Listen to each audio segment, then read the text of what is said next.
Môj blog nesie moje meno, Ľubica Novščáková. Rozhodla som sa tak preto, že ako osoba som sa rozhodla zameriavať svoj pohľad na dobré veci, ktoré sa nám v živote určite nezabudli diať, ale v tom zhone, ktorý v živote máme, sme ich zabudli vnímať. A tak som zaostrila na ne svoje vnímanie na pekné, jednoduché, malé veci v našom živote.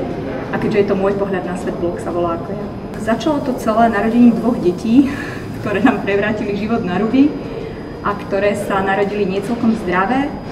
A keď som pozerala reklamy na úžasné mamičky, upravené, s upratanými bytmi, s deťmi uloženými v kočíkoch a na prechádzkach, a u mňa to vyzeralo celkom inak ako antireklama, tak som bola dosť zúfalá a v tom okamihu som si našla takú skupinu mám, ktoré si vraveli, že na nič mami.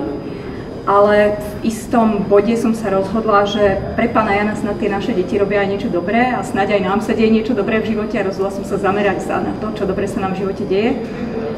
Prvý raz mi to trvalo asi 2 týždne, než som objavila nejakú krásnu vec, ktorú som mohla zapísať. A postupne akoby prichádzalo ich do života stále viac, ale skutočnosť je taká, že keď sa zameriame na to krásne, čo sa nám deje, tak toho vidíme stále viac, ale stále viac sa nám to aj deje. Je to iba zameraním pozornosti. Kreatívna, dynamická, radostná. Bubbleology som ešte neochutnala, ale stretávam sa s ním denne, pretože som učiteľka a deti ho pijú. Tí menším veľmi chutia tie guľočky z dna a tí väčší sú kreatívni a vymysleli rôzne strieľacie hry vonku práve týmito guľočkami. Svojim čitateľom blogu chcem popriať, aby aj oni sa naučili robiť si deň krajším a zároveň im chcem poďakovať, lebo môj posledný blog bol taký výnimočnejší ako inokedy.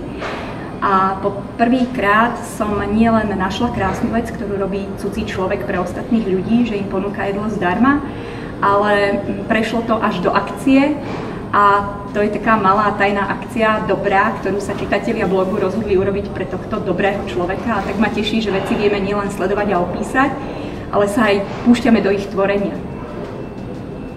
Takže čitateľom svojho blogu odkazujem velikánske ďakujem za to, že ma posunuli od sledovania dobra ku jeho dennodennému konaniu.